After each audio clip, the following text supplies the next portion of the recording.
us of our Lord Sri Aurobindo. Our Lord Sri Aurobindo says it is the work of the cosmic power to maintain the cosmos and the law of the cosmos. The greater transformation comes from the transcendent above the universal, and it is that transcendent grace which the embodiment of the Mother is there to bring into action. With always our love and blessings, says our Lord Sri Aurobindo.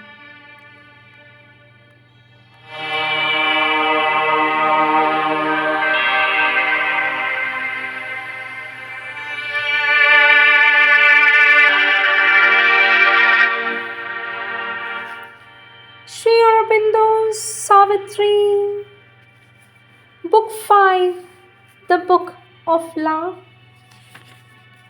Canto 1, The Destined Meeting Place, page 389.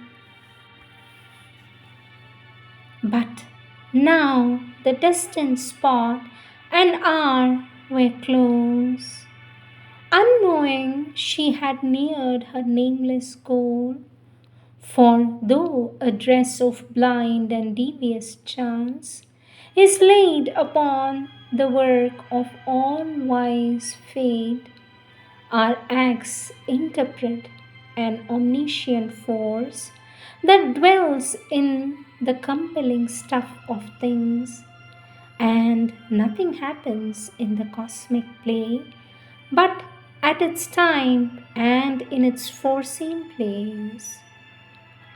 To a space she came of soft and delicate air that seemed a sanctuary of youth and joy, a highland world of free and green delight, where spring and summer lay together and strove in indolent and amicable debate, in-armed disputing with laughter who should rule.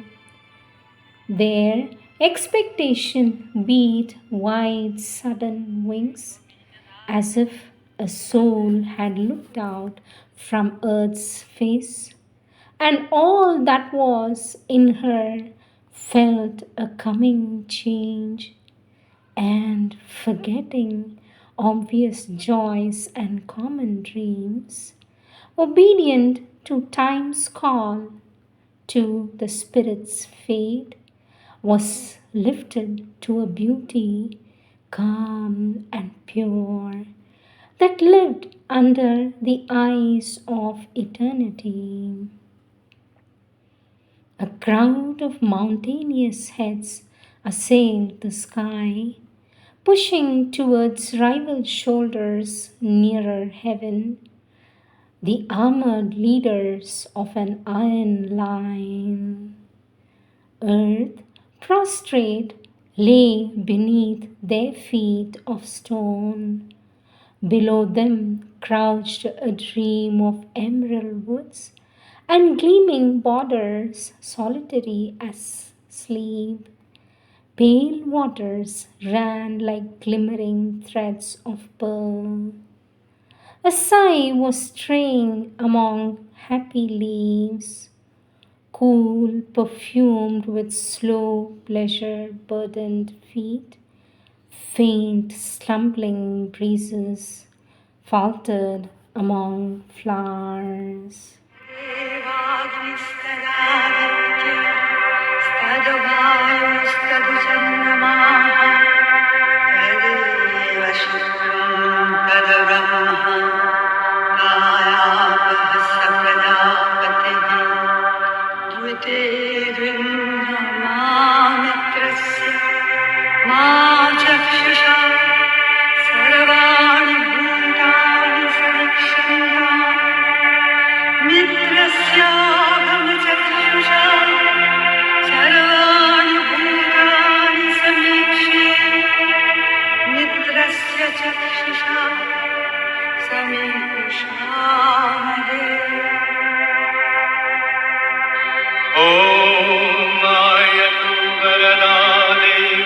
Ashram Brahma Sashmitam छन्दसां माता इदं ब्रह्म जुषस्वरः ॐ जो हसि सहो हसि वदनसि राजो हसि देवानां भावनामासि विश्वमसि विश्वमायुः सर्वमसि सर्वायुः अभिभूर ॐ आगच्छ वरदे देवी जपो मे सन्निधां भव गायन्तं त्रायते यस्म गायत्री त्वमतः सुमिता ॐ सत्यम् ॐ आपो ज्योति रसोऽमृतं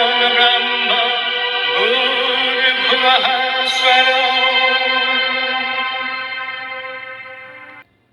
Words of our Lord Sri Aurobindo, taken from the collective works of our Lord Sri Aurobindo, book Letters on Himself and the Ashram, page 148, topic Jivatman, Spark Soul and Psychic Being. Our Lord Sri Aurobindo says the Jivatman, Spark Soul and Psychic Being are three different forms of the same reality, and they must not be mixed up together, as that confuses the clearness of the inner experience. The Jivatman or spirit, as it is usually called in English, is self existent above the manifested or instrumental being. It is superior to birth and death, always the same, the individual self or Atman. It is the eternal true being of the individual. Our Lord Sri Aurobindo says the soul is a spark of the divine.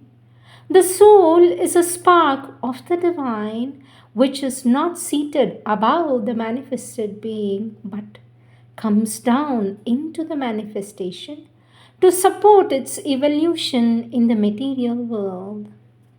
It is at first an undifferentiated power of the divine consciousness containing all possibilities, but at first unevolved possibilities, which have not yet taken form, but to which it is the function of evolution to give form. This spark is there in all living beings from the lowest to the highest. The psychic being, says our Lord, is formed by the soul in its evolution. It supports the mind, vital, body, grows by the experiences, carries the nature from life to life. It is the psychic or the Chaitya Purusha. At first, it is wielded by mind, vital, and body, but as it grows, it becomes capable of coming forward and dominating the mind, life, and body. In the ordinary man, it depends on them for expression and is not able to take them up and freely use them. The life of the being is animal or human and not divine.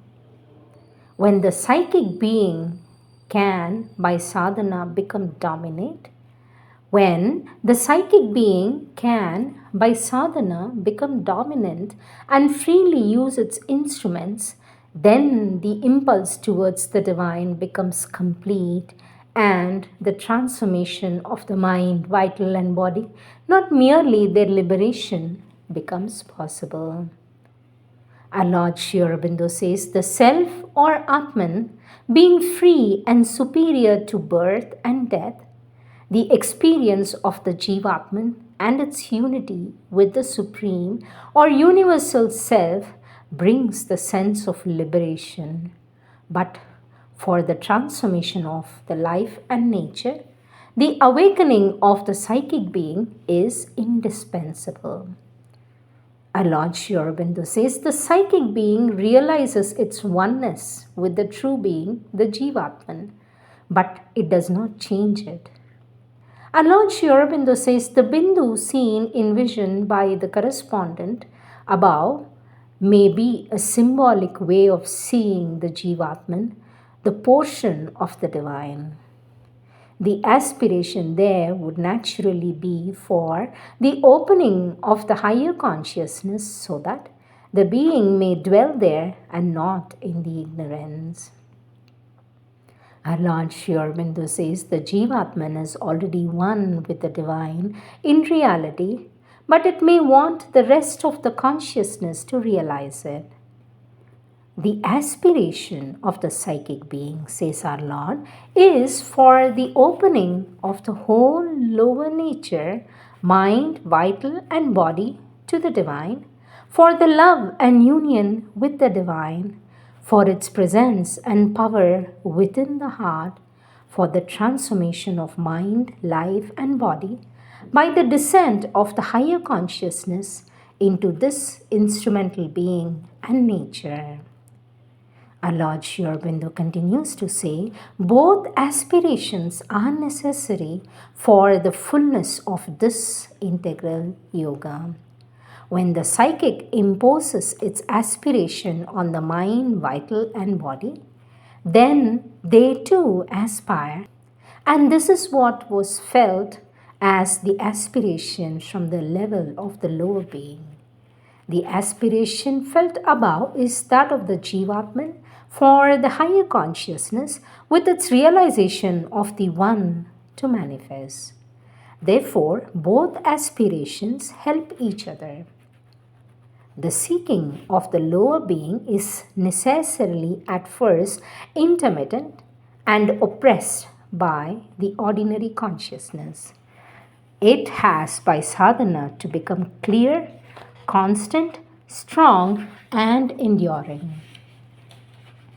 Our Lord Sri Aurobindo says the sense of peace, purity, and calm is brought about by the union of the lower with the higher consciousness. It cannot be permanent at first, but it can become so by increased frequency and endurance of the calm and peace, and finally by the full descent of the eternal peace and calm and silence of the higher consciousness into the lower nature, says our Lord Sri Aurobindo. Next subtopic, psychic and spiritual, the same continuation, page 151. Our Lord Sri Aurobindo says, ordinarily, all the more inward and all the abnormal psychological experiences are called psychic. Let me repeat, ordinarily, all the more inward and all the abnormal psychological experiences are called psychic. Our Lord Sri Aurobindo says, I use the word psychic for the soul as distinguished from the mind and vital. All moments and experiences of the soul would, in that sense, be called psychic. Those who rise from or directly touch the psychic being, where mind and vital predominate, the experience would be called psychological, surface, or occult. Spiritual has nothing to do with the absolute except that the experience of the absolute is spiritual. All contacts with self, the higher consciousness, the divine above, are spiritual. There are others that cannot be so sharply classified and set off against each other. Our Lord Sri Aurobindo says the spiritual realization is of primary importance and indispensable. I would consider it best to have spiritual and psychic development first and have it with the same fullness before entering the occult regions. Those who enter the later first may find their spiritual realization much delayed. Others fall into the mazy traps of the occult and do not come out in this life. Some, no doubt, can carry on both together, the occult and the spiritual, and make them help each other, but the process I suggest is the safer. Our Lord Sri Aurobindo continues to say, the governing factors for us must be the spirit and the psychic being united with the divine. The occult laws and phenomenon have to be known only as an instrumentation, not as the governing principles. The occult is a vast field and complicated, and not without its dangers. It need not be abandoned, but it should not be given the first place. Says our Lord Sri Aurobindo.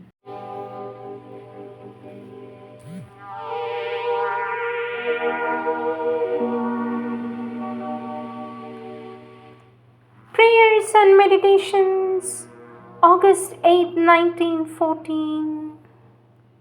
My pen is silent, so absorbing is this material world.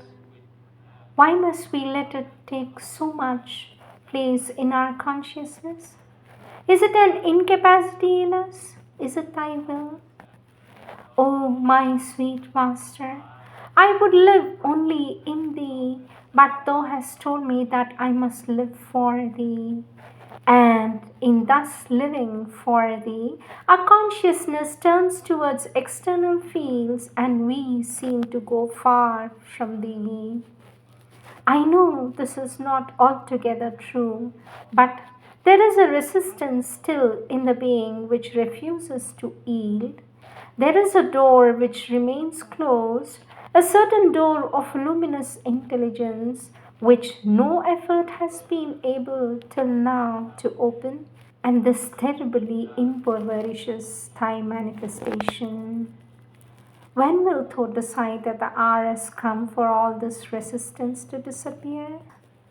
Monstrous forces have swooped down upon the earth like a hurricane, forces dark and violent and powerful and blind. Give us strength, O Lord, to illumine them. Thy splendor must break out everywhere in them and transfigure their action. Their devastating passage must leave behind it a divine sowing. O my divine Master, do not reject my offering. Make me worthy to be wholly thine in the plenitude of the giving and the fullness of the manifestation.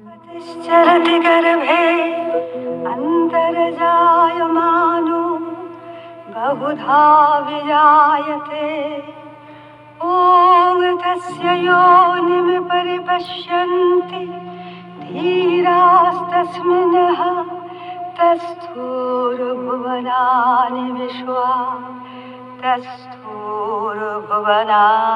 विश्वा या कुन्देन्दुतुषारहारधवला या शुभ्रवस्त्रावृता या वीणावरदण्डमण्डितकरा या श्वेतपद्मासना या ब्रह्माच्युतशङ्करप्रभृतिवीरदेवे सदा वन्दिता सा मां पातु मीरा भगवती निःशेषजाड्यापहा ॐ सर्वगणे सर्ववरदे सर्वदुष्टभयङ्करी सर्वदुःखहरे देवी महामीरा नमोऽस्तु ते सिद्धिबुद्धिप्रदे देवी भुक्तिमुक्तिप्रदायिनी मन्त्रमूर्ते सदा देवी महामीरा नमोऽस्तु ते आद्यन्तरहिते देवी आद्यशक्ते महेश्वरी योगदे योगसम्भुते महामीरा नमोऽस्तु ते महामीरा नमोऽस्तु ते